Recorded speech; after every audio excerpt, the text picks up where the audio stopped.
Hello students, welcome to the second lecture of the living world. हमने introduction part पढ़ लिया था। हमने पढ़ा था कि हमारी डाइवर्सिटी है वो बहुत ह्यूज है। हमने ये देखा था कि 1.7 मिलियन टू 1.8 मिलियन स्पीसीज हैं हमारी अर्थ पे, जिनको हम अब तक जान चुके हैं। 1.2 मिलियन स्पीसीज हैं हमारे एनिमल्स की, 0.5 मिलियन स्पीसीज हैं प्लांट्स की, जिनके बारे में हमें सब कुछ पता है। तो इतनी ज़्यादा डाइवर्सिटी होने के बाद, इतनी ज़्यादा स्पीसीज होने के बाद, इतने ज़्यादा ऑर्गेनिजम्स होने के बाद, प्लांट्स और एनिमल्स के बाद भी हमें उनकी सारी चीज़ें पता है। हमें उनकी कैटेगरी पता है, हमें उनकी सिमिलरिटीज़ का पता है, हमें उनकी डिसिमिलरिटीज़ का पता है, हमें उनकी सभी प्रॉपर्टीज़ का पता है। ये कैसे हुआ? क्या हमने एक-एक को पढ़ा? हमने हर ऑर्गेनिज्म के हमारे पास एक रिकॉर्ड है। ये हमें कैसे मिला? तो आज हम इसी पे चर्चा करेंगे। आज हम यही पढ़ेंगे कि हम ऑर्गेनिजम्स को कैसे आइडेंटिफाई करें, हम ऑर्गेनिजम्स के साथ वो कौन-कौन से तरीके अपनाएं, कि कौन से प्रिंसिपल अपनाएं, जिससे हमें पता चले कि एक ऑर्गेनिज्म है वो इस क्लास का है, ये ऑर्गेनिज्म ए है, ये ऑर्गेनिज्म बी है। तो आज हम पढ़ेंगे टेक्सोनॉमी के बारे में। टेक्सोनॉमी जो वर्ड है हमारा, टेक्सोनॉमी में वर्ड का मीनिंग हमने लास्ट लेक्चर में अच्छे से डेफिनेशन पढ़ा था, लेकिन फिर हम एक बार स्टार्ट करते हैं कि टेक्सोनॉमी है principle and procedures of classification of organisms. Organisms को क्लासिफाई करने के वो सारे तरीके, वो सारे प्रिंसिपल्स टेक्सोनॉमी कहलाते हैं। तो कौन कौन से तरीके हैं, कौन कौन से प्रोसीजर्स हैं, वो सारी चीजें आज हम पढ़ेंगे। और ये सारी चीजें हम एक हेडलाइन के अंदर पढ़ेंगे जिसका नाम है टेक्सोनॉमी। और उन ऑर्गेनिजम्स को नाम देना depending upon their similarities, dissimilarities, depending upon their characters, habitat, nature, वो कहलाता है नोमेनक्लेचर। तो हमारा ये जो लेक्चर है दो पार्ट में डिवाइड है। पहले पार्ट में हम टेक्सोनॉमी पढ़ेंगे, दूसरे पार्ट में हम नोमेनक्लेचर पढ़ेंगे। सो टेक्सोनॉमी हमने स्टार्ट की थी। टेक्सोनॉमी में हमने बताया था कि टेक्सोनॉमी प्रिंसिपल्स हैं, प्रोसीजर्स हैं, जिससे हम क्लासिफाई करते हैं ऑर्गेनिजम्स को। हम किसी भी ऑर्गेनिज्म को देखते हैं तो सबसे पहले क्या देखते हैं, हम एक ऑब्जर्वेशन लेते हैं ऑर्गेनिज्म की कैरेक्टर के बारे में। कैरेक्टर्स कि वो कैसा दिखता है, मॉर्फोलॉजिकल कैरेक्टर्स, उसकी फिजिकल स्टेट कैसी है। फिर हम आइडेंटिफाई करते हैं, दूसरों के साथ कंपेयर करते हैं कि हमने कल जो ऑर्गेनिज्म देखा था या दूसरा ऑर्गेनिज्म जो देखा था, इस ऑर्गेनिज्म में और उस ऑर्गेनिज्म में क्या डिफरेंस है। हम आइडेंटिफाई करते हैं उन चीजों को, डिफरेंसेस को हम आइडेंटिफाई करते हैं, और उन कैरेक्टर्स के बेस पे हम ऑर्गेनिजम्स को नाम देते हैं। Includes observation of characters and identification of organisms and giving the names. Name देना ही नोमेनक्लेचर कहलाता है। और इससे हमें क्लियर क्लासिफिकेशन मिल जाता है ऑर्गेनिज्म के बारे में। हमें क्लियर एक लाइन मिल जाती है ऑर्गेनिज्म के बारे में, ये ऑर्गेनिज्म ए है, ये ऑर्गेनिज्म बी है। जब हमें सारे कैरेक्टर्स का पता लग जाता है तब हम उसका नामकरण करते हैं, नाम देते हैं। Process of giving name to living organism such that a particular organism is known by same name all over the world. और हम एक ऐसा नाम ढूंढते हैं जिससे पूरी दुनिया में वो उसी नाम से जाना जाए। उस नाम को हम साइंटिफिक नेम भी बोलते हैं, बायोलॉजिकल नेम भी बोलते हैं। और इस तरह के प्रोसेस को, नाम देने के प्रोसेस को, depending upon the different criterias, nomenclature कहलाता है। नोमेनक्लेचर तभी पॉसिबल है जब हमें ऑर्गेनिज्म के बारे में सारी इंफॉर्मेशन, उसका अच्छे से डिस्क्रिप्शन पता हो। जैसे कि आप एक बाहर एक ऑर्गेनिज्म को देखते हैं, आप अपने पालतू जानवर को देखते हैं, डॉग को देखते हैं, तो डॉग की और कैट की अगर डिफरेंस की बात करें तो आपको क्लियर लाइन ऑफ डिफरेंशिएशन पता है कि कैट है, ये डॉग है। आपने उसके कैरेक्टर्स देखे, आपने उसको ऑब्जर्व किया। ओके, सो टैक्सोनॉमी और नोमेनक्लेचर एक ही सिक्के के दो पहलू हैं। टैक्सोनॉमी में हम क्लासिफाई करते हैं ऑर्गेनिज्म को, हम ऑब्जर्व करते हैं, और उन ऑब्जर्वेशंस के बेस पे हम उसका नाम देते हैं, नोमेनक्लेचर करते हैं। Okay, so taxonomy classification is not a single process. अब आपने कहा कि मैं टैक्सोनॉमी पढ़ रही हूँ, आपने कहा कि मैं एक ऑर्गेनिज्म को ऑब्जर्व कर रहा हूँ, तो आपको उसको स्टेप बाय स्टेप ऑब्जर्व करना पड़ेगा, बायोलॉजिकल भाषा में स्टेप बाय स्टेप। ओके, और किसी भी चीज को स्टेप बाय स्टेप देखना, पढ़ना, महसूस करना, करना हिरार्की कहलाता है। सो क्लासिफाई करना किसी भी ऑर्गेनिज्म को एक वेरियस स्टेप्स है, बहुत सारे स्टेप्स है, वन बाय वन वो सारे स्टेप्स हमें क्लियर करने पड़ते हैं। तो जब भी हम एक ऑर्गेनिज्म को क्लासिफाई करते हैं तो बहुत सारे स्टेप से गुजरते हैं और इन स्टेप्स को हम कैटेगरी या रैंक कह देते हैं। Rank 1, rank 2, rank 3। पहले रैंक में हमने सिमिलरिटीज देखी, दूसरे रैंक में हमने डिसिमिलरिटीज देखी, तीसरे रैंक में हमने उनकी एडेप्टेशंस देखी, हैबिटेट देखा, फिर उनका न्यूट्रिशन देखा। सो हमारे पास क्लासिफाई करने के लिए बहुत सारे रैंक्स हैं, बहुत सारे क्राइटेरिया हैं, बहुत सारी कैटेगरीज हैं। Okay, so taxonomy is the part of principle and procedures, so can be called as taxonomic categories or ranks। और हम इन स्टेप्स को taxonomic categories और रैंक भी कह सकते हैं। हाँ भाई, टैक्सोनॉमी के अंदर जो चीज आएगी वो कैटेगरी और रैंक होगा। All category makes a taxonomy hierarchy. और ये सारी की सारी रैंक्स या सारी की सारी कैटेगरीज एक हायरार्की बनाती हैं, एक स्टेप वाइज प्रोसीजर बनाती हैं, बहुत सारे स्टेप्स बनाती है जिससे हम एक ऑर्गेनिज्म को पहचान पाते हैं। ओके, सबसे पहले कार्ल लिनियस ने इंट्रोड्यूस किया था 5 कैटेगरी रैंक। कार्ल लिनियस ने बताया था कि एक ऑर्गेनिज्म को हम कैसे समझ सकते हैं। तो उसने कहा था एक ऑर्गेनिज्म को अगर समझना है, उसको बायोलॉजिकल नेम देना है, उसके प्रॉपर्टीज के बारे में जानना है, तो उसको 5 तरीके से पढ़ो। कौन कौन से 5 तरीके थे? पहला था कि class, order, genus, species and variety. ये 5 रैंक थे सबसे पहले जो कार्ल लिनियस ने दिए थे।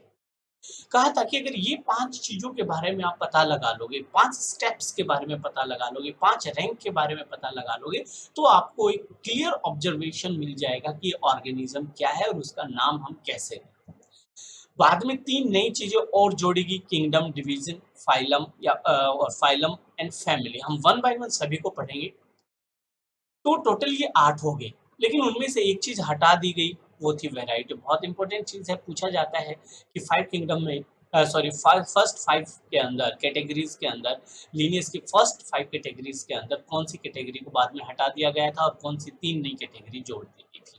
तो जो कैटेगरी हटाई गई थी वो थी वैरायटी और जो जोड़ा गया था वो था किंगडम, डिवीजन या फाइलम और फैमिली। तो हमारे पास 7 कैटेगरीज होगी, 7 रैंक हो गए ऑर्गेनिज्म को पढ़ने के लिए। Kingdom, phylum, division, class, order, family, genus and species. Okay, तो अगर हम ये 7 चीजें जान ले तो हम एक ऑर्गेनिज्म को बहुत अच्छे से पहचान पाएंगे, एक ऑर्गेनिज्म का हम नोमेनक्लेचर कर पाएंगे, उसकी हम सारी नेचर को जान पाएंगे। तो हम वन बाय वन करके 7 के 7 स्टेप्स, 7 के 7 कैटेगरीज या रैंक्स पता करते हैं, जिससे हमें ऑर्गेनिज्म की पूरी हिस्ट्री का पता चले। सबसे पहले हम बात करेंगे लोअर टू हायर रैंक्स की। तो देखिए, जो आपने अभी पढ़ा kingdom, phylum, kingdom highest rank है और स्पीसीज है वो लोवेस्ट रैंक है। तो सबसे पहले हम स्पीसीज के बारे में जानेंगे। अब आपको समझ में आएगा बहुत अच्छे से। और ये सारी चीजें लाइट हल्के में ले लेते हैं हम लोग, लेकिन प्लीज ये चीज हल्के में नहीं लेनी, इसको बहुत अच्छे से समझना है, रटना नहीं है। एक बार में समझ में नहीं आएगा, इसको 2 या 3 बार बार बार पढ़ें और जब भी आगे बढ़ते जाएं तो हमेशा एक बार ये 7 कैटेगरी जरूर देखें। लोअर टू हायर रैंक बात करेंगे। Species term given by John रे। जॉन रे ने सबसे पहले स्पीसीज टर्म दिया था। स्पीसीज है क्लोजली रिलेटेड इंडिविजुअल्स, जो बहुत ज्यादा क्लोज है, एक जैसे दिखते हैं, उन इंडिविजुअल्स का ग्रुप है स्पीसीज। वो दिखने में सेम है, सिमिलर मॉर्फोलॉजी है, उनकी एनाटॉमिकल स्ट्रक्चर सेम है, बायोकेमिकल है, साइटोलॉजिकल कैरेक्टर्स कैसे सेम है। साइटोलॉजिकल का मतलब उनकी सेल का structures. They produce fertile offsprings, और जब वो रिप्रोडक्शन करते हैं तो फर्टाइल ऑफस्प्रिंग्स पैदा करते हैं जो आगे जाके और रिप्रोडक्शन करते हैं और अपनी प्रोजेनी को इंक्रीज करते हैं। अब यहाँ पे जो मेन चीज है स्पीसीज की जो प्रॉपर्टी है उसको ध्यान में रखेंगे। They interbreed in natural in population, they interbreed naturally in population. Population के अंदर भी, पॉपुलेशन वर्ड कहाँ है? पॉपुलेशन का मतलब वह ये ग्रुप ऑफ स्पीसीज, एक स्पीसीज का ग्रुप।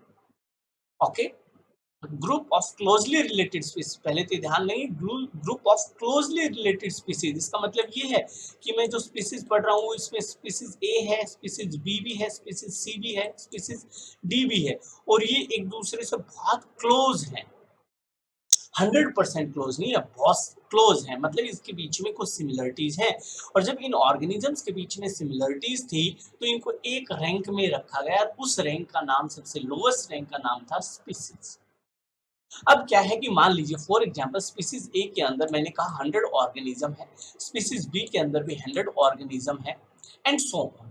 तो स्पीसीज ए के ऑर्गेनिजम्स हैं वो आपस में इंटरब्रीड कर सकते हैं, लेकिन स्पीसीज ए के ऑर्गेनिज्म स्पीसीज बी के साथ ब्रीडिंग नहीं कर सकते, वो ऑफस्प्रिंग्स पैदा नहीं कर सकते, बच्चे पैदा नहीं कर सकते। इस चीज को ध्यान रखेंगे। इसलिए एक ही क्लोजली रिलेटेड स्पीसीज के ऑर्गेनिज्म अगर आपस में ब्रीड नहीं करते तो उसको आइसोलेशन बोलते हैं। तो मैंने कहा species is reproductively isolated, breed successful अच्छे से तभी ब्रीड कर पाएंगे only with the same species, एक स्पीसीज के साथ। तो मैंने कहा ना ये ग्रुप है स्पीसीज का जिसके अंदर 4 स्पीसीज बताए मैंने, ए बी सी डी, इनमें सिमिलरिटीज भी हैं इसीलिए इनको एक साथ रखा गया। लेकिन स्पीसीज के अंदर जो ऑर्गेनिज्म है, स्पीसीज ए के अंदर बहुत सारे ऑर्गेनिज्म है, वो ए ऑर्गेनिज्म के साथ ही इंटरब्रीड कर सकते हैं। एग्जाम्पल देंगे तो आपको बहुत क्लियरली समझ में आएगा। ओके, जैसे Pisum sativum, Mangifera indica and Solanum tuberosum, ये सारे के सारे एक ही स्पीसीज के हैं because they are closely related to each other. इनकी जो मॉर्फोलॉजिकल कैरेक्टर हैं, साइटोलॉजिकल कैरेक्टर हैं, बायोकेमिकल कैरेक्टर हैं, वो सिमिलर हैं, बहुत ज्यादा सिमिलर हैं। लेकिन पाइसम स्टाइमम, मटर जो अपना होता है, पाइसम स्टाइमम सिर्फ पाइसम स्टाइमम के साथ ही ब्रीड कर सकता है। ऐसा नहीं है कि वो मैगीफीरा इंडिका के साथ ब्रीड करेगा। ओके, क्लियर हुई बात कि पाइसम स्टाइमम से मेल पाइसम स्टाइमम फीमेल पाइसम स्टाइमम के साथ ब्रीड कर सकता है और फर्टाइल ऑफस्प्रिंग्स प्रोड्यूस कर सकता है। लेकिन क्या कभी आपने देखा है कि मटर है वो आम के साथ ब्रीड कर?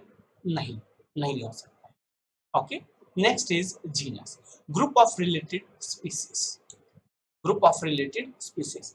अब देखिए बहुत सारी स्पीसीज थी, उसमें से हमने देखा कौन सी स्पीसीज बहुत ज्यादा क्लोज है, उनको एक जगह इकट्ठा कर लिया और उनको एक नाम दे दिया जीनस। दे का मतलब यह स्पीसीज, वो स्पीसीज जिनमें कॉमन कैरेक्टर्स है compare to other genus, one genus is different from another genus. देखिए प्लीज, मैंने कहा कि ये एक ग्रुप ऑफ स्पीसीज है, ये एक ग्रुप ऑफ स्पीसीज है बी, और ये ए।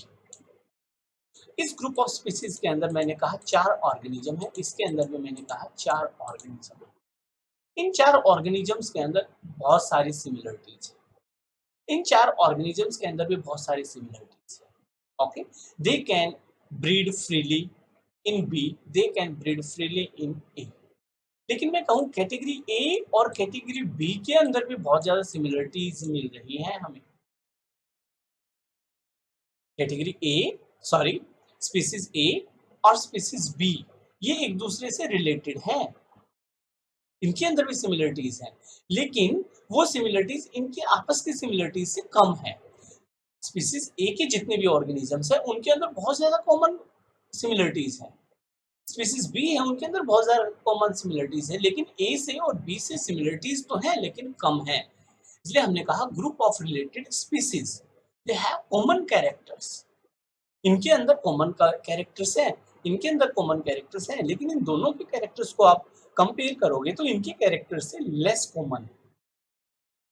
Okay, both species in one genus are very much related to each other and species of one genus are different from the species of other genus। मतलब इसके अंदर जितनी भी स्पीसीज हैं वो इनकी स्पीसीज से बहुत डिफरेंट है, लेकिन जब हम ग्रुप की बात करें तो कुछ एक कैरेक्टर्स है वो कॉमन है। ओके, जैसे अब आपको बहुत अच्छे से समझ में आएगा। जैसे मैं बताता हूँ सबसे पहले potato and brinjal, 2 different species, तो अलग अलग स्पीसीज है, लेकिन जीनस क्या है इनका सेम है, Solanum, same genus, same genus, और उस सेम जीनस के अंदर 2 अलग अलग स्पीसीज। क्लियर? तो ये तो हुआ जीनस और ये हुए 2 इसकी स्पीसीज। ये एक स्पीसीज दूसरी स्पीसीज से डिफरेंट है, कुछ एक कॉमन है, वो कैरेक्टर्स, कॉमन कैरेक्टर्स। दूसरे एग्जांपल में हम lion, leopard, tiger common characters हैं, हैविंग सेम जीनस, एक ही जीनस के हैं, लेकिन different from the genus of cats, लेकिन कैट्स के जो जीनस है वो क्या है, डिफरेंट है। although they have the same species, species same है, स्पीसीज सेम है तो इसका मतलब इसमें कैरेक्टर्स है वो बहुत सारे कैरेक्टर्स हैं वो कॉमन है, लेकिन फिर भी इनको जीनस अलग अलग है क्योंकि ब्रॉड लेवल पे इनमें डिफरेंस ज्यादा है। Okay, third one is family, it is a group of related genus. अब देखिए, एक जीनस, दो जीनस, तीन जीनस, चार जीनस, इसके अंदर दुनिया भर के,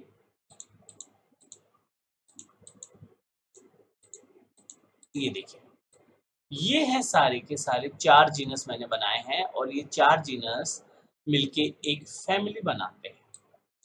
अब यहाँ से एक चीज बहुत अच्छे से ध्यान देंगे, चार जीनस मिलके एक फैमिली बना रहे हैं। हर एक जीनस के अंदर, हर एक जीनस के अंदर क्या है, स्पीसीज हैं, ग्रुप ऑफ स्पीसीज हैं, और हर एक ग्रुप ऑफ स्पीसीज के अंदर एक स्पीसीज है। आप समझे, ग्रुप ऑफ स्पीसीज जीनस बना रही, ग्रुप ऑफ जीनस फैमिली बना रहे।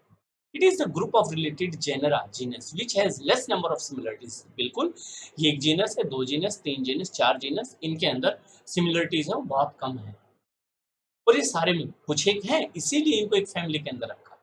सिमिलरिटीज तो हैं, इसीलिए उनको एक फैमिली के अंदर रखा, लेकिन वो जो सिमिलरिटीज हैं वो कम है।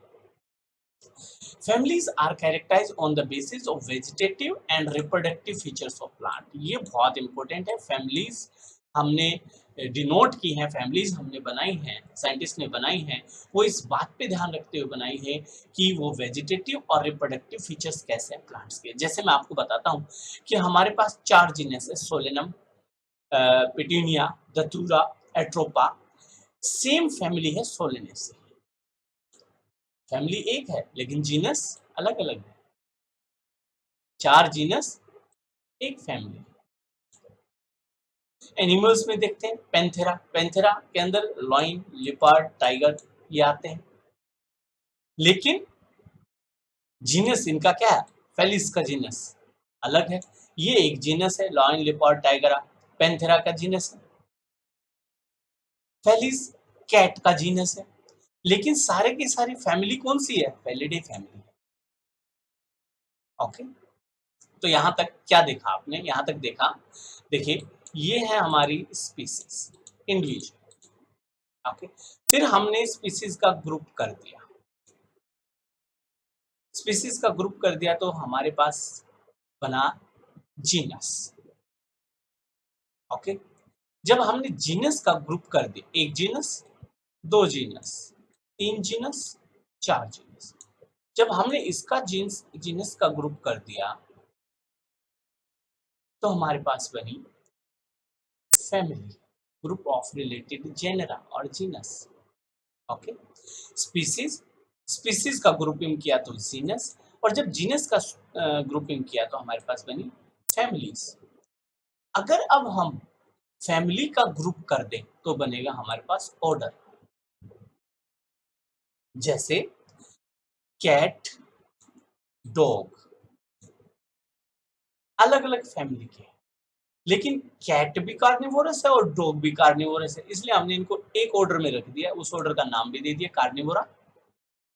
It is group of related families. अब ये रिलेट कैसे हुए, भाई फैमिली तो अलग अलग है लेकिन ये रिलेटेड कैसे हुए, इनकी एक कॉमन चीज मिली ना, कार्निवोरस है। So group of related families which exhibit a few similar character, few similar character, तो हमें इनका हैबिट, हमें इनकी न्यूट्रिशन का पता चला, कार्निवोरस है, इसलिए इनको एक ही ऑर्डर के अंदर रख दिया, कार्निवोर। ना, group of related orders, group of related orders class कहलाते हैं। जैसे कि हमारे प्रिमिटिव्स है मंकी, गोरिल्ला, गिब्बन, ये सारे के सारे एक ही क्लास में रखे हुए हैं, मैमेलिया। ओके, अलोंग विद किसके साथ रखे हमने, like tiger, cat and dogs. अब टाइगर, कैट, डॉग और मंकी, ये इनके अंदर तो बहुत ज्यादा डिफरेंसेस हैं, सिमिलरिटीज बहुत कम है, बहुत कम सिमिलरिटीज है, इसलिए इनको एक क्लास दे दी। कुछ सिमिलर चीजें देख के हमने इनको एक class they the, class with few similar characters. Classes जो हैं वो बहुत ही कम सिमिलर कैरेक्टर्स होती हैं, ये एक हायर कैटेगरी है। Okay, classes with few characters are assigned in higher category. इसका मतलब क्लास का ग्रुप कर दें तो अगली चीज बनेगी वो फाइलम या फिर डिवीजन बनेगी। मान लीजिए इनके अंदर 10% सिमिलरिटीज थी, अब जो इससे आगे की जो चीज बनी, कैटेगरी बनेगी, रैंक बनेगी, उसके अंदर 5% सिमिलरिटीज। इन 5% सिमिलरिटीज को देखते हुए हमने बोल दिया कि भाई ये सारे के सारे ऑर्गेनिजम्स हैं, ये एक नई फाइलम या फिर डिवीजन में होंगे। अब देखिए फाइलम वर्ड जो यूज किया जाता है वो रिलेट करता है एनिमल्स की ग्रुपिंग से। Okay, order of animals, order of plants, क्या दिख दिया हमने, division, where division related with plants, division है वो रिलेट करता है प्लांट्स के साथ। Okay, now kingdom, it is the highest category, ये सबसे बड़ी कैटेगरी है।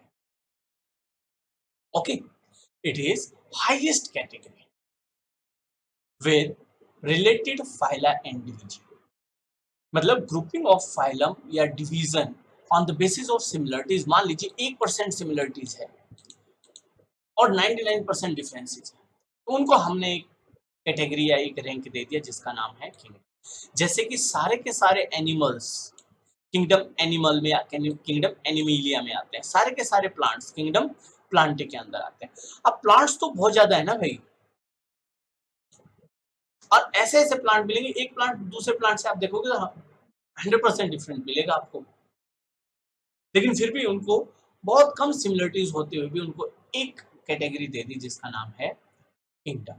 सो किंगडम हुआ हाईएस्ट कैटेगरी। ओके, किंगडम के बाद आते हैं हमारे फाइलम या फिर डिवीजन। फाइलम और डिवीजन के बाद आती है हमारी क्लासेस, सॉरी ऑर्डर आता है, ऑर्डर के बाद हमारे आते हैं क्लास। अब ये सारे के सारे घटते चले गए। ओके, चलिए सब क्लास आएगी, क्लास के बाद ऑर्डर आएगा, ऑर्डर के बाद फैमिली, फैमिली के बाद जीनस और स्पीसीज। ओके, ये जगह नहीं इसलिए मैंने बनाया नहीं, चलो इसको थोड़ा और बढ़ा लेते हैं। इस तरह से हमारे पास 7 हो गए, 1 2 3 4 5 6, और ये सबसे नीचे दे दी स्पीसीज। ओके, तो इसका मतलब ये हुआ कि लोअर रैंक्स में सिमिलरिटीज ज्यादा है और हायर रैंक्स में सिमिलरिटीज कम है। तो हम बहुत ज्यादा सिमिलरिटीज से चले थे और हम बहुत कम सिमिलरिटीज तक पहुंचे। लोअर रैंक में सिमिलरिटी ज्यादा है as compared to higher rank.